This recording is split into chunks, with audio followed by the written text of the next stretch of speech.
Actually హ్యాపీగా అనిపిస్తుంది శేఖర్ తొందరగా తెలుసు కదా. సో అంటే ఇంకా కొన్ని వీక్స్ ఇంకా ఉందంటే బాగుండేది, ఇంకా బాగుండేది. కప్పు గెలుచుకొని వస్తే ఇంకా హ్యాపీ ఫీల్ అయ్యేవాళ్ళం. బట్ స్టిల్ ఇప్పటికీ హ్యాపీయే, ఎందుకంటే అందరు హార్ట్స్ గెలుచుకున్నారు.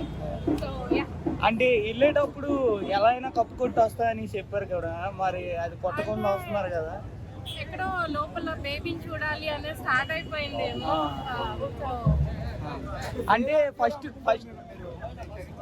ఫస్ట్ వీక్ చూసేటప్పుడు చాలా బాగా ఆడారు, మనం సెకండ్ వీక్ చాలా లో అయ్యారు. దేని వల్ల ఎలిమినేషన్ కాదు యాక్చువల్లీ, అది వాంటెడ్లీ హి కేమ్ అవుట్. ఓకే, ఎలిమినేషన్ కాదు. అంటే మళ్ళీ రీ ఎంట్రీ ఏదైనా ఉండే ఛాన్స్ ఉండొచ్చు అనుకుంటారా? వైల్డ్ కార్డ్ ఎంట్రీ కూడా ఉండే అవకాశం ఉంది. ఓకే, ఎలిమినేషన్ అయితే కాదు. ఎలిమినేషన్ అయితే కాదా? అంటే వాళ్ళ బాబుని చూడడానికి బయటకు వస్తున్నారా అని మేము అనుకుంటాం. మేము కూడా అనుకుంటున్నాం, ఎందుకంటే ఆయన ఆట చూసి అందులో మళ్ళీ వైల్డ్ కార్డ్ ఎంట్రీ ఖచ్చితంగా ఉంటుంది. ఫ్యామిలీ అయితే మాత్రం ఆయన ఒక్కడే చేశారు, ఇంకెవరు బిగ్ బాస్ బతుకుంది, బిగ్ బాస్ చూడబుల్ గా ఉంది. మీ పాయింట్ కి వస్తున్నాను. ఆయన ఉన్న 2 వారాలు అయినా సరే 3 నెలలకు సరిపోయే ఫన్ ఇచ్చాడు. ఓకే, ఇప్పుడు మనం చూస్తా ఉన్నాం ప్రెసెంట్ ఎపిసోడ్ లో ఫన్ ఎక్కడ లేదు. ఆయన 3 months కి సరిపోయే ఫన్ ఇచ్చాడు.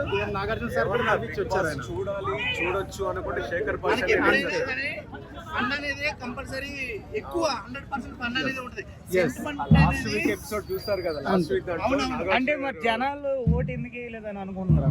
ఓట్ వేయలేకుండా మీరు ఇవాళ ఎపిసోడ్ చూస్తే కూడా ఓటింగ్ అక్కడ పాయింటే లేదు. అక్కడ చూసాను, నేనైతే చూసాను, బట్ అక్కడ పాయింటే లేదు. ఓటింగ్ అనే పాయింట్ ఓటింగ్ అంటే శేఖర్ భాష గారు వాళ్ళ అబ్బాయి పుట్టారు కాబట్టి బిగ్ బాస్ తరఫు నుంచి కూడా ఆయన చూసుకోవడానికి ఒక అవకాశం ఇచ్చారు. ఈ వీక్ నెక్స్ట్ రీఎంట్రీ ఇవ్వడానికి ఛాన్స్ ఉంది అని మాకైతే అనిపించింది. ఎగ్జాక్ట్లీ అదే జరిగింది. ఎలిమినేషన్ పదం వాడాలి కాబట్టి వాడారు. అంతే, మేమైతే 1 day సీక్రెట్ రూమ్ లో పెట్టి అలా బయటకు వదిలి పిల్ల చూసిన తర్వాత లోపలికి ఎంత ఇస్తారేమో మేము అనుకున్నాం. కానీ ఎలిమినేషన్ మాకైతే మాత్రం చాలా బాధాకరం. అంటే ఈ రోజు ఎపిసోడ్ చూసుకుంటే అందరూ ప్రతి ఒక్కరు కూడా ఆదిత్య ఓం గారికి సపోర్ట్ చేశారు అనమాట. అది ఎంతవరకు కరెక్ట్ అనిపించింది మీకైతే? ఆదిత్య ఓం గారు ఎలా ఆడుతున్నారు, కంపేర్ చేస్తే మీ అందరికీ తెలుసు. ఇంకా నేను స్పెషల్ గా శేఖర్ ఎలిమినేట్ అయ్యారని తెలిసిన తర్వాత ఇంకా బిగ్ బాస్ మేము చూడమని ఎంత మంది కామెంట్స్ చేశారు.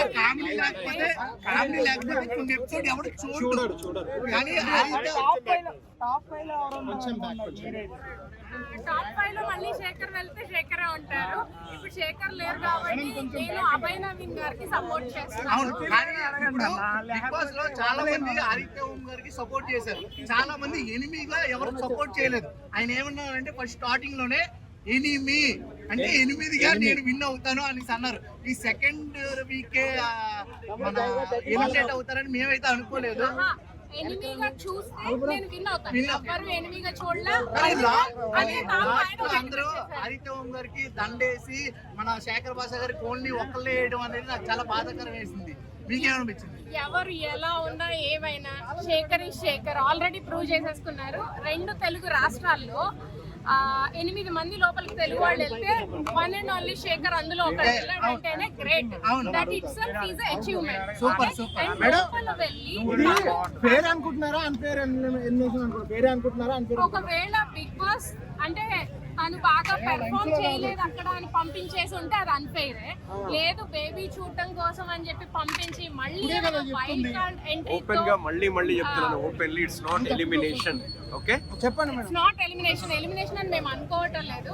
జస్ట్ బేబీని చూడటానికి వచ్చారు. హోప్ మళ్ళీ తను తిరిగి వెళ్తారు. ఎందుకంటే అంటే మేడం ఫస్ట్ అగ్రిమెంట్ లోనే ఉంటది కదా, ఎలాంటి జరిగినా కూడా బయటికి రావద్దు, ఎలిమినేషన్ అయితేనే తప్ప అని. ఇంతకు ముందు లాస్ట్ మీరు బిఫోర్ సీజన్ లో కూడా చూస్తే ధనరాజ్ గారు అట్లానే వెళ్ళారు. సో ఏమో ఎలా జరుగుతుందో తెలియదు. బిగ్ బాస్ ఎప్పుడు ఎలాంటి డెసిషన్స్ తీసుకుంటారో తెలియదు.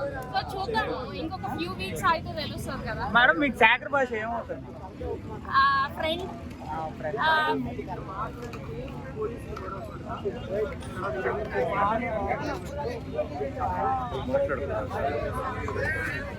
ఇంటి నుంచి మళ్ళీ లోపలికి వెళ్తారని నేను అనుకుంటున్నాను.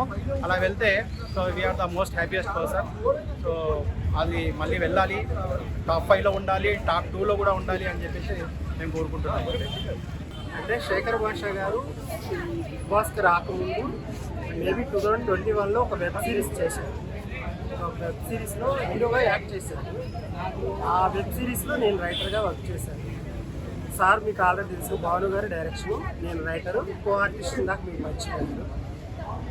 అప్పుడు శేఖర్ భాష గారు నాకు వచ్చింది. సార్తో అప్పుడు మేము కలిసి రైటింగ్ అని యాక్టింగ్ చేసాము. శేఖర్ భాష గారు బాగా ఇంటెలిజెంట్ అనేది చెప్పగలరు. ఫస్ట్ ఆఫ్ ఆల్ చాలా టాలెంటెడ్. ఆయన అందులో రేడియో జాకీగా కూడా చేశారు కదా. చాలా మంచి వ్యక్తి కూడా, చాలా టాలెంటెడ్. మెమరీ పవర్ కూడా చాలా ఎక్కువ. ఆ డైలాగ్స్ కూడా చాలా బాగా చెప్పేవాళ్ళు.